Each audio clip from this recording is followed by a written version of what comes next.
Good morning, everybody. Our scripture reading this morning is from the book of Jonah, beginning at chapter 2, the first verse. From inside the fish, Jonah prayed to the Lord his God. He said, "In my distress I called to the Lord, and he answered me. From deep in the realm of the dead, I called for help, and you listened to my cry. You hurled me into the depths, into the very heart of the seas, and the currents swirled around me. All your waves and breakers swept over me. I said, I have been banished from your sight, yet I will look again toward your holy temple. The engulfing waters threatened me, the deep surrounded me, seaweed was wrapped around my head. To the roots of the mountains I sank down. The earth beneath me barred me in forever. But you, Lord my God, brought my life up from the pit. When my life was ebbing away, I remembered you, Lord, and my prayer rose to you, to your holy temple. Those who cling to the worthless idols turn away from God's love for them. But I, with shouts of grateful praise, will sacrifice to you. What I have vowed, I will make good. I will say, salvation comes from the Lord. And the Lord commanded the fish, and it vomited Jonah onto dry land. Jonah chapter 2, verses 1 through 10. The word of the Lord. Hey, last week, Dave actually kicked us off in this message series in the book of Jonah. Jonah is one of the prophets of the Old Testament, and it's this story that even if you're not a Christian, you've probably heard this reference to Jonah before, because there's this story of Jonah and the fish. Some people say Jonah and the whale, and Jonah is this person who's a minor prophet who's called by God, and what we see in this story, which we'll review a little bit in chapter 1, he's called to go to the people of Nineveh to speak the word of God to them, to really speak a word of God and God's displeasure with the injustice and the atrocities that Nineveh was perpetrating. And yet Jonah does the exact opposite. And today the passage that was just read for us is the repercussions of what has happened to Jonah. He gets thrown overboard. He gets swallowed by a fish. Now, in many ways, how is this possible? We don't know. And nonetheless, this story is said to us as a historical account of Jonah, who's actually swallowed in a fish, and he begins to sing this song, which is the song and the prayer that we actually just read for us. Now, here's what I would love to invite us to do. I'd love for us to invite us to look back at chapter 1, to see again this story, because there's different themes that emerge throughout the story of Jonah. And it starts whenever the writer of Jonah is writing, it's like a satire, because there are all sorts of ways. And the message last week was entitled Absurd Mercy. And it's so absurd because there's all these moments in this story that are so surprising about Jonah, who he is, what's happening in the story, why he makes the decisions that he does, and then we'll come to the chapter that was just read for us. So check this out. Look at what it says. It says, the word of the Lord, and this is in chapter 1 that was read for us and preached on last week. The word of the Lord came to Jonah, son of Amittai. Now, so Amittai means faithful one. Jonah is actually a word that means dove, which signals peace. So here's Jonah then, who immediately, the listener, you're leaning in, because it starts out, it says the word of the Lord. I mean, could you imagine someone who's listening to this story of a minor prophet? They're thinking, oh my goodness. God is about to say something so profound right now, especially to Jonah. Jonah is someone whose name means dove, which means peace, and is emblematic of the peace of God. The son of Amittai, the faithful one. I mean, do you get the drama that's here, right? He says, the word of the Lord comes to Jonah, son of Amittai, the faithful one. And look at what it says. Go to the great city of Nineveh and preach against it. Why? Because Nineveh was known for their harsh and unjust ways. And so God, as a God of justice, is calling Jonah, go to Nineveh, because its wickedness has come up before me. Now, notice, this word up is underlined because direction, up, down, away, fleeing from, running from, all of this kind of language is used throughout chapter 1. In fact, look at what it says. But Jonah ran away from the Lord. The faithful one is not so faithful. Anyone been there before? Ran away from the Lord and headed for Tarshish. He went down to Joppa. Now the word for down is the Hebrew word yared. Now, Yared is this word that means descent. So he goes down to Joppa, where he found a ship bound for that port. After paying the fare, he went aboard and sailed for Tarshish to flee from the Lord. Now, I know that Dave actually showed this map last week. Here's a little map of what's happening, right? Because immediately, here's the moment, right? The word of the Lord comes to the son of the faithful one. Here, Jonah gets this word. Go to Nineveh, go up to Nineveh. You can see on this map where Nineveh is. It's over there in the top right. Go to Nineveh so that you can preach against it, against their injustice, against their wicked ways. And what does Jonah do? It says he doesn't go up, he goes down. He's gonna go down to Joppa so that he can end up going to Tarshish. And notice where Tarshish is relative to Nineveh. It's the exact opposite direction, maybe not the exact opposite, but it's as far away in that known time to get on a boat and to go away. He goes to Joppa. Now, notice though, this whole idea of descent, that the word of the Lord comes up, and God says, go up, rise up, and go to Nineveh. But what does Jonah do? He goes down to Joppa. Now, notice what it says. Then the Lord sent a great wind on the sea, and such a violent storm arose that the ship threatened to break up. All the sailors were afraid, and each cried out to his own God. And they threw the cargo into the sea to lighten the ship. But look at what it says. But Jonah had gone down. That word appears again. Yared. He's descending even further. All hell and chaos is erupting outside of him. But look at what happens. He's going down below deck where he lay down and fell into a deep sleep. Everything is going crazy and the brother falls asleep. Down in the bowels of the ship. The captain went to him and said, how can you sleep? Get up. There it is again. And call on your God. Maybe he will take notice of us so that we will not perish. Now, do you see what's happening here? God says, go up to Nineveh. And he goes down to Joppa. And he gets as far away as he can.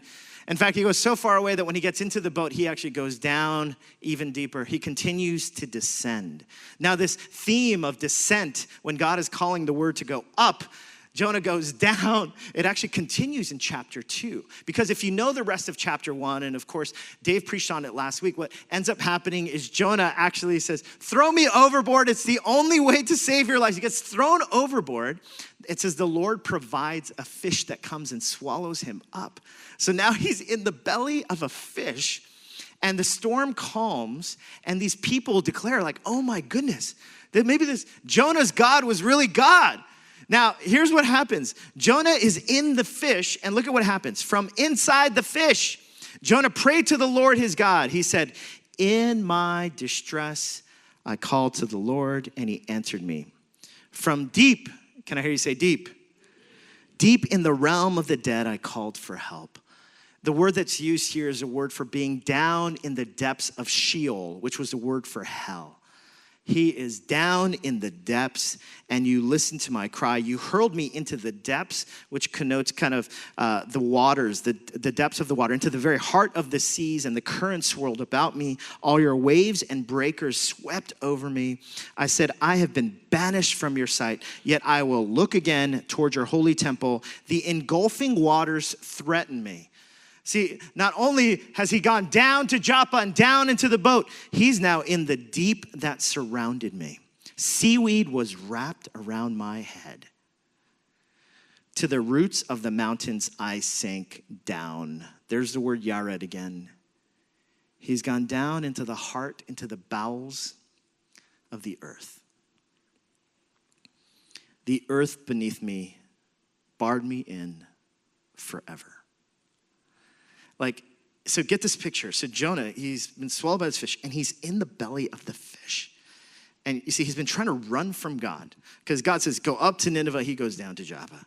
He gets into the boat. He goes down into the bowels of the ship. Then he's basically he's in this ship that's in the middle of the seas. And when he's trying to explain to all the sailors and stuff, he's basically like, oh yeah, the Lord who made the sea and land and everything in it, that's my God. And here he is. He's in this boat in the sea, the very sea that God created. And he's recognizing, just throw me overboard. He gets thrown overboard. And he's now in the descent down into the heart of the sea. He continues to descend down, even using imagery of being down in the heart of Sheol, of hell. Here he is in the depths, and he uses this word yared again. I am down. I've descended so far down that I'm beneath the mountains, and the earth has barred me in. Now, here's essentially what's happening to Jonah's journey, and here's what it reveals to us. See, when you're down, it's actually easier to go further down. When you've made one bad decision, it's easy to actually have that cascade into multiple bad decisions. He's been running from God, and it just keeps getting worse. Just goes deeper and deeper, down and down into the depths. You and I know how this works, right? We like whenever we make bad decisions or poor decisions, the scriptures talk about this word sin. Sin, I realize, sounds like a religious word to many of us, but sin is essentially the own moral standard that you might have for yourself. Whenever you fail to meet that standard, decisions that you make, poor choices that you've made in your own life, sin is emblematic of that. You're not living up to a standard. Now, for us, sin means the standard that God has set, that we don't live according to that. And here's the thing, whenever I sin, it can lead to more sin. I mean, this happens all the time to me. For instance, whenever I get anxious, especially late at night, I start feeling anxious about the future, about finances, about what's going to happen in the world. Immediately, I think, oh man, I should really go to bed. But instead, I say, you know what? I'm not going to go to bed. I just need to do something to veg out. So I'm just going to watch Netflix because that's going to do the trick, right? And so here's what happens, right? So it's late at night. And of course, our algorithm is set, and up comes a bunch of Korean dramas. And so now all of a sudden, there's Korean dramas littered across the screen, and it's like, it's nearing 11 o'clock right now, and I'm basically like, you know what? I'm just gonna watch one of these Korean dramas, just one episode, just so I can fall asleep. But here's the thing, I don't know if you've noticed this, if you've ever watched Korean dramas before, but each episode is like an hour and 15 minutes long, and with no commercials. And it always ends with this crescendo music and some sort of cliffhanger.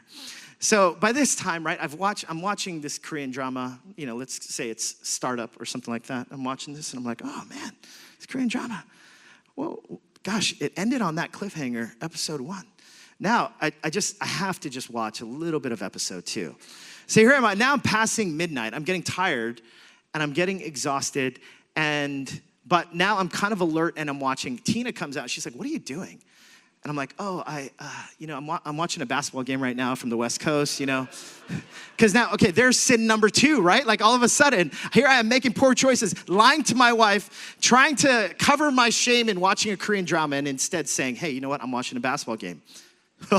Right? Like that's basically my manner. But here's what then it's just this descent. Sooner or later, I'm only at episode 3. There's like 16 episodes in this thing. And I'm trying to figure out what's what, and it's 3 a.m., and I have to get up at 6 a.m. So, right, and now here's what happens. I get up early the next morning. I'm super short with my kids, with Tina. I end up sinning against them in different ways, judging everyone in New York for how silly they are and how they make poor choices. And here I am in this descent. Have you ever been there before?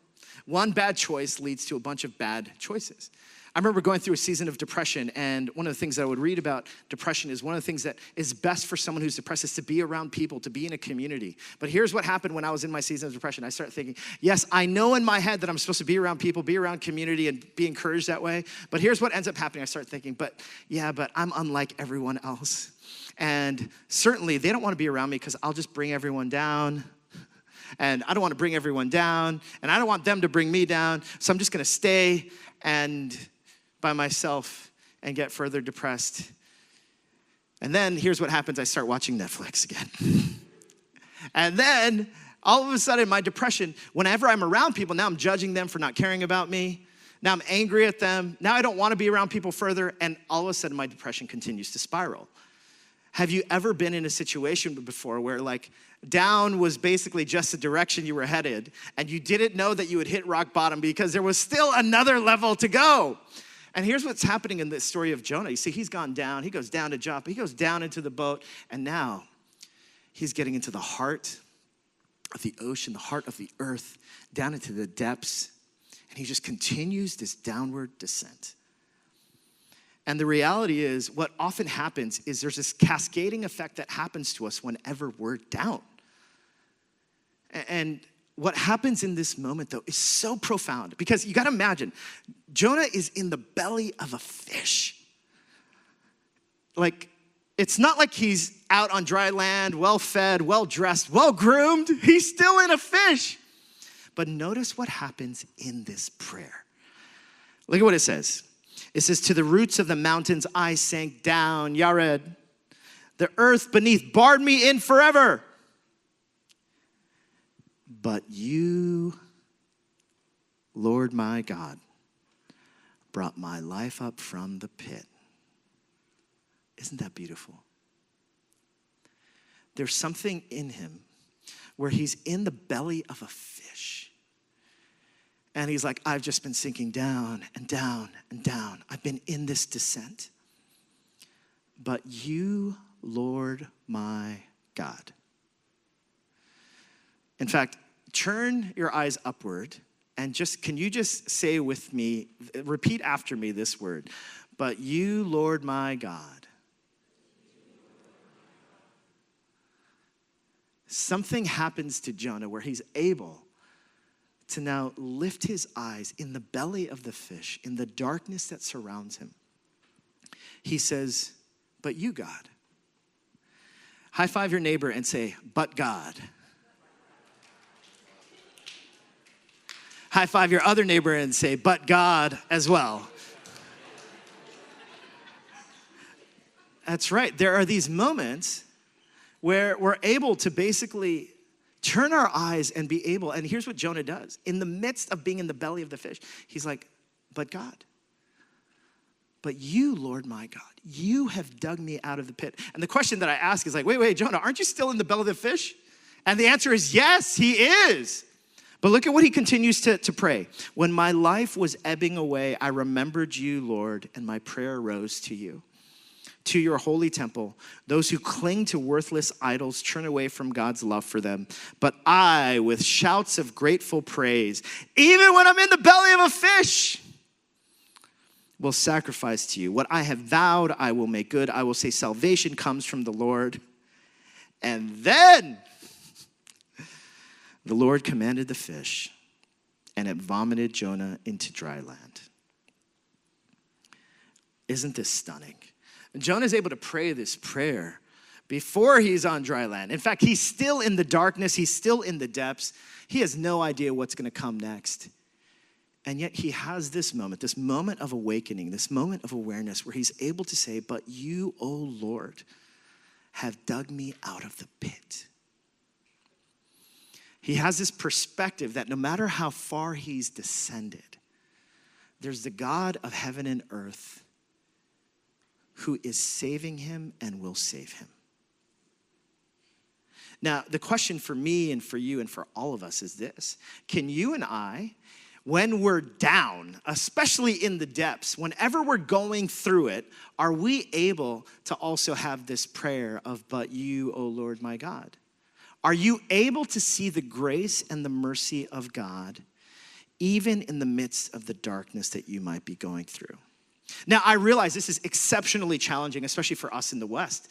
Why? Because so much of what we've been taught about life and about whatever the gods and the way that we work is like good things happen to good people if you do good things and that sort of thing, and then all of a sudden difficult things happen. And all of us, here's what this passage is basically saying is Jonah's able to, in the midst of being in the belly of the fish with no kind of sense of hope around him, he's able to say, actually, God is on my side. God is for me. In fact, God has rescued me from the pit.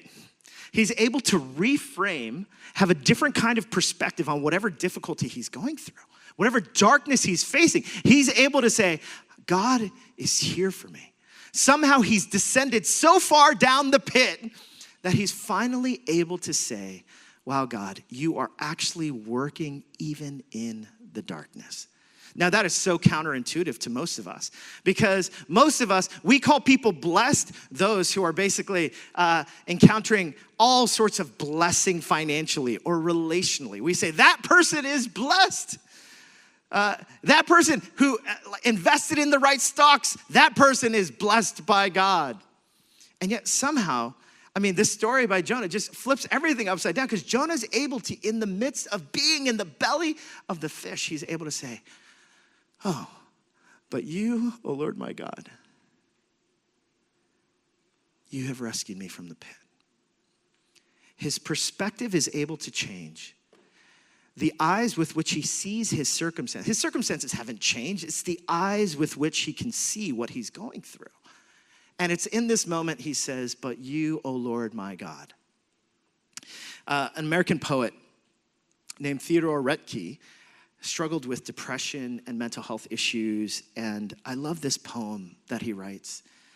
And I think in many ways, this came from a very kind of deep-seated place for him. And look at what he writes. He says, in a dark time, the eye begins to see. I meet my shadow in the deepening shade. I hear my echo in the echoing wood, a lord of nature weeping to a tree. I love that phrase, in a dark time, the eye begins to see. It's like Jonah has come down so far into the pit that he's finally able to see in his own darkness, like, wow, I'm lucky to be alive. Oh my goodness, here I am in the darkest, near the pit of hell. And yet God has kept me alive. He's able to recognize grace and mercy, even in a moment where he normally would not be able to. Now, there is something about how God meets us through suffering and failure that he can't meet us any other way. And I wish this wasn't the case. I wish God would give us bountiful amounts of blessing and money and financial provision and Instagram followers and LinkedIn goodness or greatness. I don't know what that means. But nonetheless, you know what I'm talking about, right? Like, this is what we want. We want up and to the right, but yet there's something about how throughout the testimony of Scripture, God meets us actually when we're in the pit. It's almost like if we can begin to reframe the way that we see the world. And for Jonah, when he's finally able to say, but you, Lord my God, have rescued me. It's in those moments of difficulty that God actually meets us. In my season of unemployment, I wouldn't want to go through that season again. And I wouldn't want that for anyone. But here's what I recognize. When that season of unemployment, it's only in looking back at that season, I recognize how much of my self-worth and identity I put in what I was able to tell people I did and where I worked and that sort of thing. But it was one that was stripped from me, and there's a slight humiliation whenever someone asks me, where do you work? And I'm basically like, I don't know, leave me alone. Like, I recognize that so much of that response, like what God needed to show me, and it was only when I didn't have that to hold on to that God was stripping me of all the things that I held on to in my season of unemployment. Isn't it mysterious how this happens? There are things that we can look back on and we're like, wow, that felt like the pit of hell. But somehow, what God is doing is he's shaping us and molding us. And if we can just have eyes to see the grace disguised, the grace and the mercy disguised through it all. As I've been in my own journey of just healing from some of the father wounds that I've had with my dad, who was so violent and very strong-willed against it. Like everything, my childhood, I would look back at my childhood, especially when I was at the height of my angst towards my father. I was so consumed by how everything my dad was against me and he hated me. And I remember as a young teenager, my dad would send my brothers and I, when we were in Korea, he would send each of us to live with different families and not to be together. And I was always I can't believe he did that to us. He sent us away, so that somehow we would hate each other. And then later on, as I've been on this healing journey with my dad, I'd listen to his story. He'd be like, actually, the reason why I was sending you to these other families, and by the way, I've never asked him where he knew these other families. So random. Somehow these other families, I don't remember them. He's like, I just wanted you to learn how to speak Korean and interact with people that are different than you and be on your own. And so now, it's interesting. I could reframe that time in my life and be like, oh my goodness, what I thought my dad was doing was he hated us and he just didn't want to give us what we wanted. But in so doing, he was actually thinking about us and thinking about our future. So as a result, when we take our kids to Korea, we're going to have them stay in different, I'm just kidding. No, we're not. I wouldn't wish that on anyone. But, it's It's amazing how when we have these eyes to see what we think maybe that God is doing a bad thing, what if we now had new eyes to see that God was doing a new thing? And maybe instead of believing that God was not for us and that he was against us, what if God, even in our darkest moments, what if in the midst of whatever you're going through right now, whatever loneliness, whatever dislocation, whatever relational issues you might be going through, whatever pangs or longings that you feel like God has ignored you, well, what if God is doing something in your life and he's inviting you today to have a but God moment? Here's what Tim Keller says. He says, sometimes God seems to be killing us when he's actually saving us.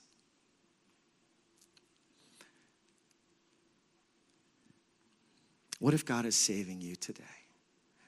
Now, some of you might be like, I am not in the pit. Actually, things are pretty good in my life right now. Thank you very much. Well, see, the problem has never been God's presence. It's always been our awareness. It's just that when we're sliding down into a pit, it's probably the most easiest to say, I really need God right now.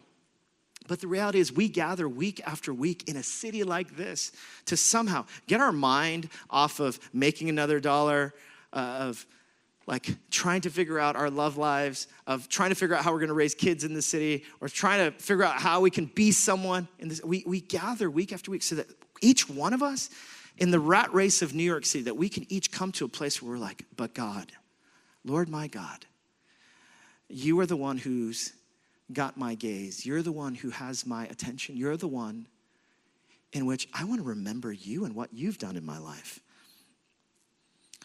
Corrie ten Boom, a Dutch watchmaker who was actually in the Holocaust, her and her family helped hide and save over 800 Jews. Corrie ten Boom would actually, along with her family, be captured as well. In her biography called A Hiding Place, she writes about her own reflections of the Holocaust. And I love this phrase from her. She says, no pit is so deep that he is not deeper still. With Jesus, even in our darkest moments, the best remains and the very best is yet to be. What a phenomenal perspective. Could you imagine if you and I adopted this kind of mentality? Where there's no pit so deep that God's grace is not deeper still.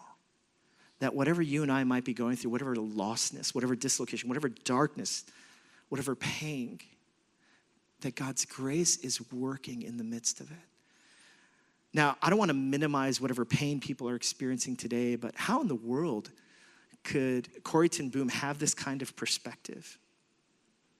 You know what's interesting about Jonah is that Jonah was in the belly of the fish 3 days and 3 nights. And Jesus would talk about the story of Jonah. And the thing about Jesus is that Jesus would come into the world, the Son of God, God with us. And Jesus would actually die on a cross and descend into the depths of Sheol itself, of hell itself. He would die on the cross, go to the deepest level of darkness, bear our shame and pain. Why? So that you and I might be able to trust and to know that the God of the universe, rather than have you go first, you experience the darkness, you go down there, Jesus would actually descend himself. He would die on a cross to show you just how deeply committed he is to you and to me. That the God we serve is not some God who is absent from your life and mine, but this God is a God who on your behalf would encounter the deepest darkness so that you might be welcomed into the light. So that you might be able to say, God, I can trust you. That throughout whatever pit, whatever darkness, whatever depth I go through, that you are the God of the universe. That there is no pit so deep that your grace is not deeper still.